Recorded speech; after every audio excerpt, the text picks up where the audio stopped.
Hello. Welcome back again to another Crime Time Tuesday with Nicole True Crime episode. I am here today to bring you another True Crime episode. Today I will be discussing 15-year-old twins that disappeared back in 1990, and their disappearance is still a mystery to this day. Questions are still gone unanswered. So I am here again in another video. I would like to say hello and welcome to all of my returning subscribers and viewers, and my new subscribers and my new viewers. Hello and welcome everyone back to another Crime Time Tuesday True Crime episode. I would first like to start putting my disclaimers out there for this video, that things that I am saying in this video may not be true. It is just based off of what I have collected when I went and did my research on this case. So please do not take that anything that I said today is true. So now that my disclaimers is there, I would like to get started in this video. It's really late. My son is over there sleeping, and I do apologize if you hear anything. Just know that he's just a wee little guy. He's not even a year old yet, and so just show him some compassion, because I can't help what he does. But let's get into this video so that we are not here for a long time and I don't bore you guys. So March 18th of 1990, 15-year-old twin girls went missing. No one knew where they went. So let's go back a bit. Now, earlier that day, the girls had went to church with their mother. It was a Sunday, so they all went to church on Sunday.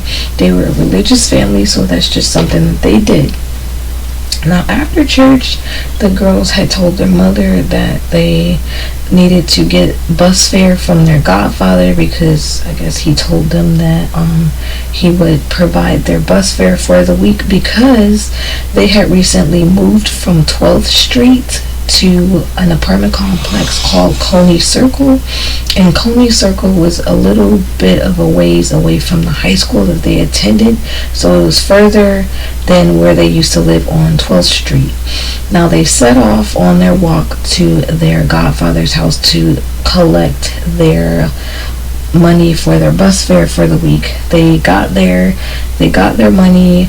Some reports say that they visited a family friend, but from what I saw, it mostly stated that they went and briefly hung out with a young cousin of theirs, and they also stopped by their older sister's place and spoke with her for a bit, and then they ended up at their final destination at a convenience store on MLK Boulevard in the town that they lived in Georgia, because this case is out of Georgia. So in the town that they lived in, they ended up at a corner store that was located on MLK Boulevard, I guess just off of or near the 12th Street area. So they were seen in the surveillance video that the convenience store had. They had surveillance inside the convenience store, and it showed that the girls were buying chips and drinks. So they were last seen inside that convenience store. That's the last known sighting of them. Now, mom got worried because the girls never showed up home, and that's just something that they wouldn't do. They wouldn't just walk off and take off or something, or run away and not say anything. They didn't have a reason to run away or anything. So mom found it very odd. So she waited as long as she could, and then she reported the missing to the police. Now, the police, I guess, did give her a bit of a hard time, like they usually do everyone that reports a loved one missing or a child missing. They usually give you that whole, you can't report them missing for 24 hours, which I heard is really not true. It's just them not wanting to put all the paperwork in and just basically get down to business. They just stall and say you can't report for 24 hours. I wish that they wouldn't say that, because sometimes those hours are very crucial in a person's disappearance. So they told, basically they, I guess, maybe told the mom, just wait, they'll come back around, maybe they just ran off for a minute, or they don't want to come back right now. So basically they were having mom wait. Then after some time, they ended up putting a flyer together, putting up reward money. They have a up to $8,000 reward for any information on this case. I'm not sure if the reward is still there, but when I did my research, it did state that that was the reward amount, up to $8,000 if somebody knew any information about the girls' disappearance. But mom puts a flyer together of the girls, their height, their eye color, their hair color, I guess, where they were going, like where she knew that they were going, or maybe that they were last seen.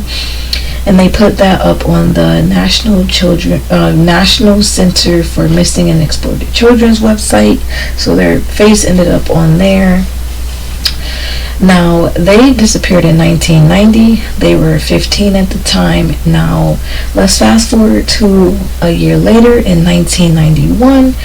An investigator on the case calls mom up and tells her that, the girls are not, they don't have to come home.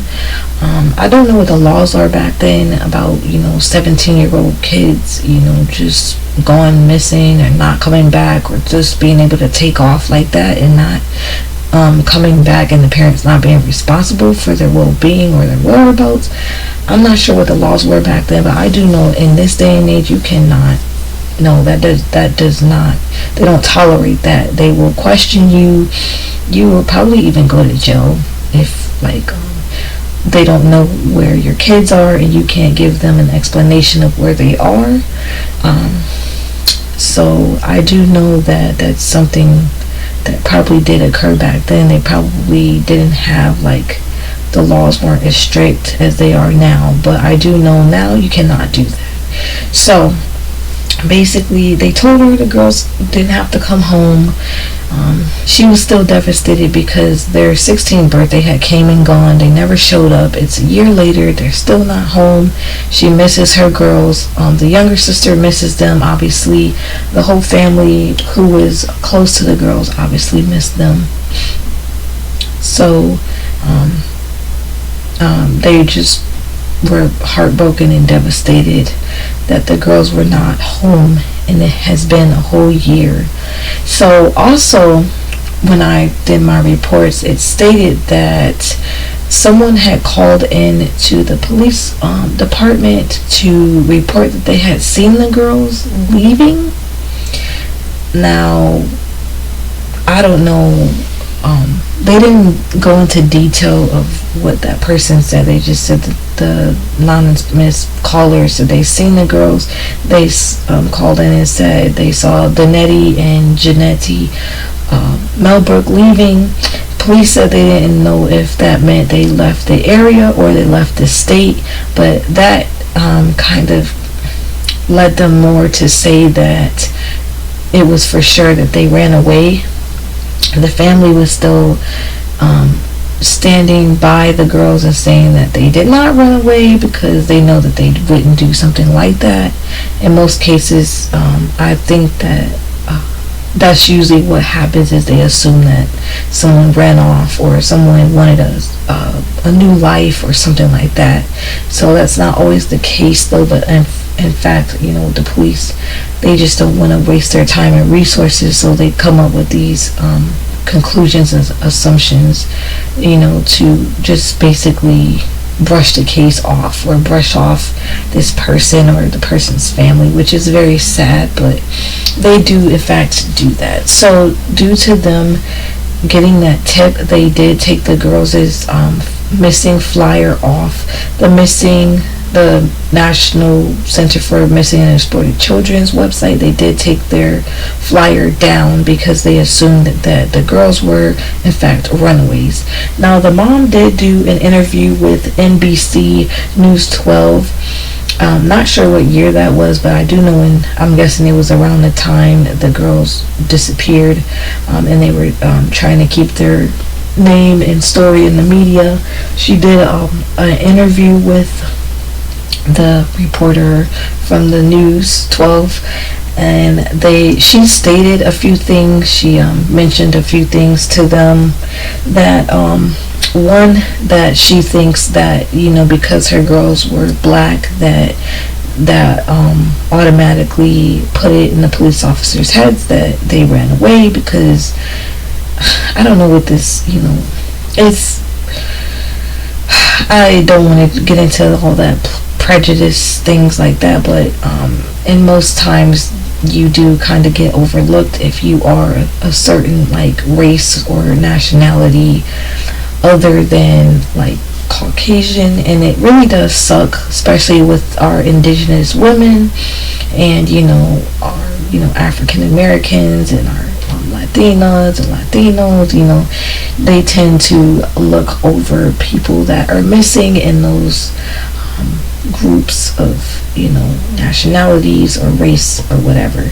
Now, I'm not here to get into all that, but that's what mom stated, that she felt like that African Americans were looked basically as runaways because of their race.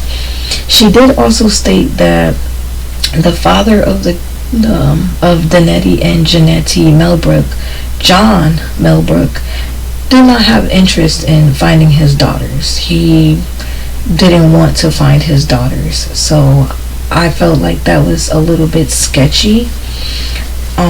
As well as their younger sister, Shantae or something, I don't know, I don't want to get her name wrong, I think it's Shantae or Shantae, but she, I'm assuming she did the same interview. She did an interview as well with NBC News 12, and because I saw what she said in the same article, but she stated that she spoke with their older sister, her and the twins' older sister. Now the older sister tells Shantae that the girls' father, John Millbrook, told her that if the police came looking, to tell them that he was dead. Suspicious, right?